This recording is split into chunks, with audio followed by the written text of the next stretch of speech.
On the campaign trail, the candidates for president remain locked in a close battle in key swing states. A recent Bloomberg News morning consult poll found Vice President Kamala Harris ahead, even if by a small margin, in Nevada, Pennsylvania, Arizona, Michigan, North Carolina, and Wisconsin. Former President Donald Trump looking to make up that ground, holding multiple rallies in Wisconsin and Michigan. And in just 2 days, the vice presidential candidates take center stage. J.D. Vance, Tim Walz will meet for a debate on Tuesday.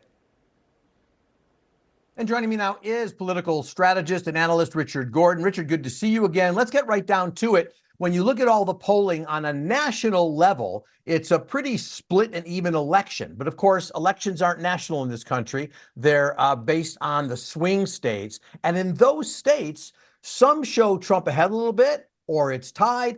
New results came out on Friday from CNN showing that Harris is pulling ahead in that one single vote or single electoral vote Nebraska world, and North Carolina seems to be pulling together. What does she need to do, given that there's not going to be likely a second debate, to pull ahead if that's what she hopes to do? Well, clearly that's what she hopes to do. Look, this is a very close election. Let's just remember something. Donald Trump historically underpolls, overperforms. So a dead heat means Trump's winning. What Vice President Harris needs to do is convince people that she is the commander in chief, that she has the ability and the skills to do it. She has a lot more room to grow than Donald Trump does. Everyone knows Donald Trump. Everyone knows Donald Trump. Not as many people know Kamala Harris or what she could accomplish. So for her, the goal is there will not be a major event, let's say, like a debate to change the thing. The course of the election. What she needs to do is show people and make them feel confident that she can be president, do a good job. And the way she does that, of course, is through interviews. Now, she did this past week give an interview to MSNBC with Stephanie Ruhle, where she could focus in on business comments because she, of course, had just given a business-related speech. But she's still on friendly territory. Is it time for her to visit her friends at Fox and Newsmax? I think she needs to. I think it's very important that she spread this out. I think she should talk to people who don't necessarily agree with her, because I think it's important for people who might not be comfortable with Donald Trump, and there are a lot of them. There are a lot of Republicans I speak with who are not comfortable with Trump, who want to be comfortable with the vice president, but need to see something else from her. And I think this is personality driven, much more than it is policy driven. Well, and what that may be related to is there's a really historic gender gap in this race, with Trump polling much stronger with men, she much stronger with women. And of course, your mind has to go to, well, there's the abortion issue that's going to poll well with women. The economy should poll well with everybody, but maybe it's really a prime issue for men. How do you explain the gender gap? And is there any hope that she would have in closing that? Well, the gender gap is fascinating because we've seen this over many elections now. Yes, abortion is part of it, but I think there's a growing difference in the way men and women in this country are looking at politics.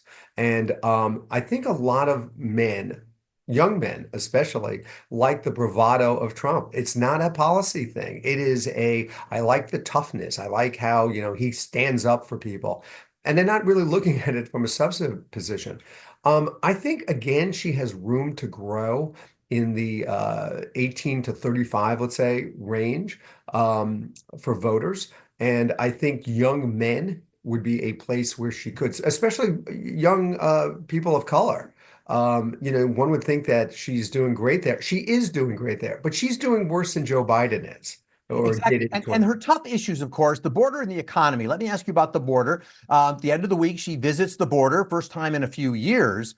You think that the Harris campaign generally knows they're never going to gain ground on that, because they just didn't really do much with that until, for 3.5 years, until all of a sudden it became, well, Trump killed the bill that we would have passed at election time. Right. Well, let's just be honest and let's be fair.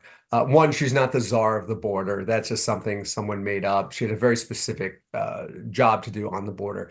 But the Biden administration, I think they would admit to you that they did not do a very good job in dealing with this. This is a real problem for her, because most Americans, most Democrats, feel that the border and immigration and the migrant issue is a major problem. The best she can do on this is to try to neutralize it to some degree, to make people not focus on this and focus on other issues, because there really is no great answer. And to only say over and over again, Paul, what you just said, which is, look, we had this great bill, it would have solved the border, but he killed it. And look, he's killed this. He's against, the Fed rate cut. I mean, he's against things that are for the American people because he wants to do them. If people understand it. Of course, she gave an economic speech at Carnegie Mellon this week in Pittsburgh, and where she laid out, to me, several details of an economic plan. She's talked about many of them before, but I'm sort of amazed. I get lots of emails from our viewers and stuff and messages, and they're often saying, why do we get no details from her? We get no details, as though they're getting a lot of details from Trump. And I'm a little mixed on that. Is there a gender thing going on there, or are they right? Is she really not giving any details, but he does? I find this so baffling. I'm with you on this. There's a tremendous gender issue here in what people hear from men and people hear from women. If you put their positions side by side, on Harris's side of the paper, there'd be all these things. Now, are they fully fleshed out? Are they in depth? No. Well, that's what white papers are for, and that's what websites are for. So she probably has to emphasize that. We have just a little time left, and I want to ask you about the vice presidential debate coming up this week, just a couple of days.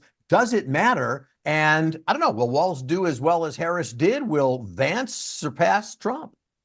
Well, first of all, just to finish the other thing, I don't think Trump has laid out anything, and there is a gender gap, and people don't seem to care that he says nothing and care that she does. I don't understand that. On the vice presidential debate, I don't think realistically it is going to move the ball one way or the other. I don't think it will matter. I think both of them will do rather well. Walz is a very folksy, I know him very well, is a very folksy fellow. I think he'll come across really, really well. I think Vance will be much more strident because he is much more strident, and he'll deal with right-wing policy issues, which is where he is.